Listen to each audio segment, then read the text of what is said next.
Oh darling, gather round and let me tell you the tragic ballad of York St. John University.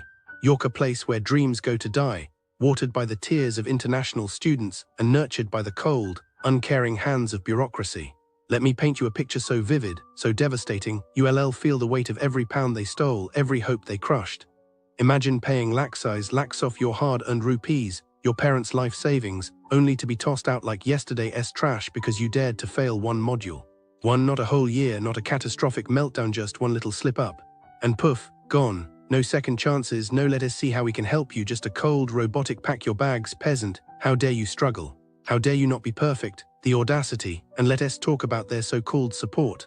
Oh ho ho, what a joke. You come to them trembling, your mental health hanging by a thread, and what do they say?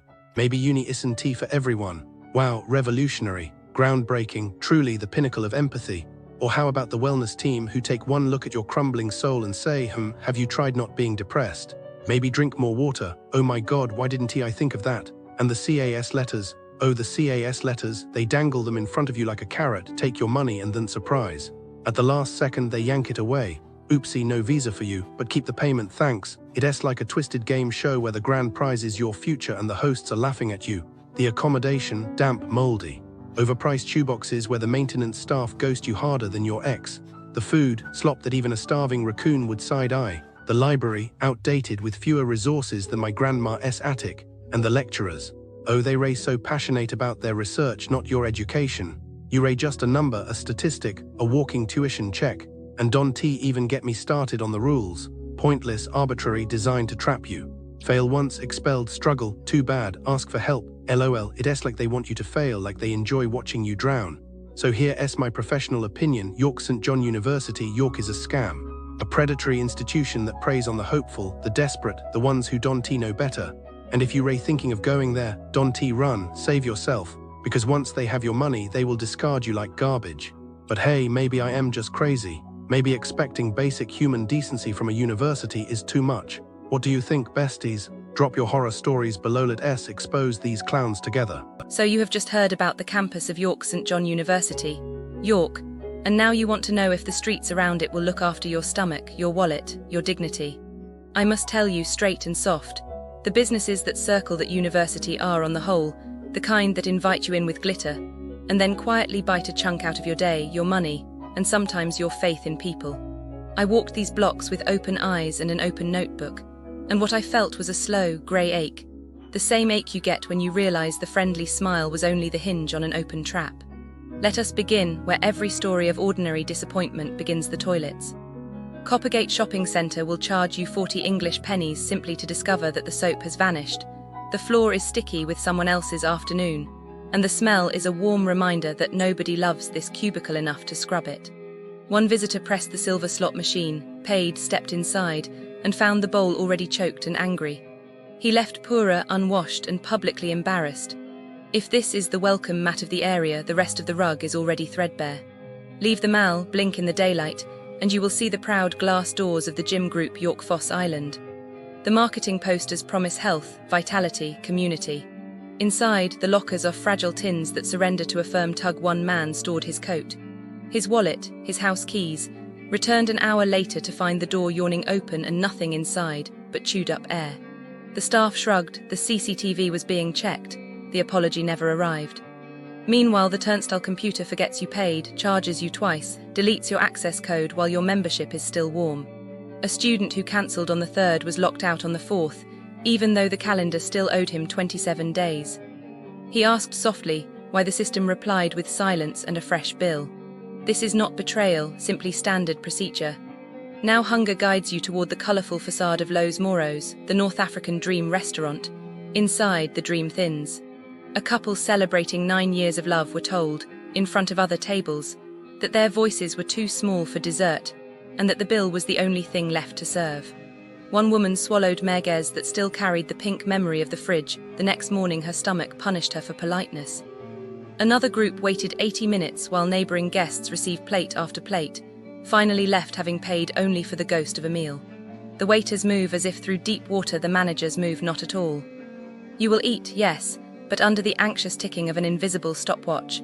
And the flavor is always seasoned with the fear of being asked to leave before you have chewed your last mouthful.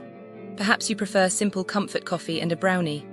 Brew Brownie looks like the place your favorite book character would run. Reality is less forgiving. The mugs are thimbles, the coffee is either burnt bark or dishwater, and the brownies sit on an open counter where houseflies land, flex their sticky feet and lift off again. A mother watched her toddler touch a spoon. The barista snatched it away as though the child had tried to steal the crown jewels. Another guest, Brown, asked for water, saw every pale wrist around him receive a glass without request, waited 10 minutes, asked again, received nothing, understood the message, left. The prices, however, always arrive on time: £8 for 2 takeaway cups that together do not fill a normal pint, and the taste is of polite steam. If you stay, you will stand outside in the rain until your name is called, because the interior is reserved for people who have not yet arrived. Night falls, you want wine that murmurs rather than shouts. Pairings Wine Bar advertises intimacy, education, gentle luxury. What you receive is a chemistry class where the teacher has already given up. Tables are guarded like crime scenes. If your name is not on the parchment list, the host will look through you as if you are made of glass. One couple booked 8 weeks ahead arrived. Were told the computer had blinked, and therefore they no longer existed. Another pair, already on the train, received a cancellation text 2 hours before the cork was due to pop. Inside, water takes 45 minutes to travel from bottle to glass. A waiter explained that cheese is cheese and meat is meat, as though revealing the secrets of the universe through clenched teeth. The final bill carries an You know, when I started looking into the sorts of things that happen around York St. John University, York, I didn't expect to find such a trail of sad stories. It's like the area is supposed to be this charming, historic place where you can just wander around and enjoy yourself, but instead, you find these little traps set up to snag unsuspecting tourists. Take, for instance, the counterfeit goods sold on Parliament Street, not far from the university. These tourists, they're just trying to find a piece of York to take home, and they end up with a fake bag, you know. I can almost see them, after realizing the truth, feeling so foolish for not spotting the signs. They probably reported it to the police, hoping for some justice, but the damage was already done. The shop workers, they might have faced legal action, but who knows how many others fell for the same scam before they were caught. And then there's the sweet shops on Shambles. It's supposed to be one of the most picturesque streets in York, but it's tainted by the overpriced sweets scam. People come in for a bit of nostalgia, maybe share something with their kids, and they charged an arm and a leg. I bet some of them argued, trying to avoid the steep cost, but others just paid to avoid a scene. The shop owners, they likely continued the ruse until enough complaints piled up. The mobile phone repair scam hits people where it hurts, right in their connection to the world. You go to get your phone fixed, something essential when you're far from home, and you're swindled. The tourists who fell for this, they must have been so frustrated, trying to find a way to communicate without spending even more money. The shop, maybe it got a slap on the wrist, but I doubt that stopped them from preying on the next person who walked in. Art should be about emotion and creativity, but the limited edition print scam on Stonegate was just cold. Tourists thinking they were buying a piece of local culture, only to find out it's mass-produced. They probably felt embarrassed, tricked into thinking they were supporting an artist. The gallery might have been forced to change their ways, but how many authentic experiences were stolen from these visitors? Lastly, the currency exchange kiosk on Davigate. The rates were so poor and the fees hidden, it's like watching someone get pickpocketed in slow motion. Tourists trust these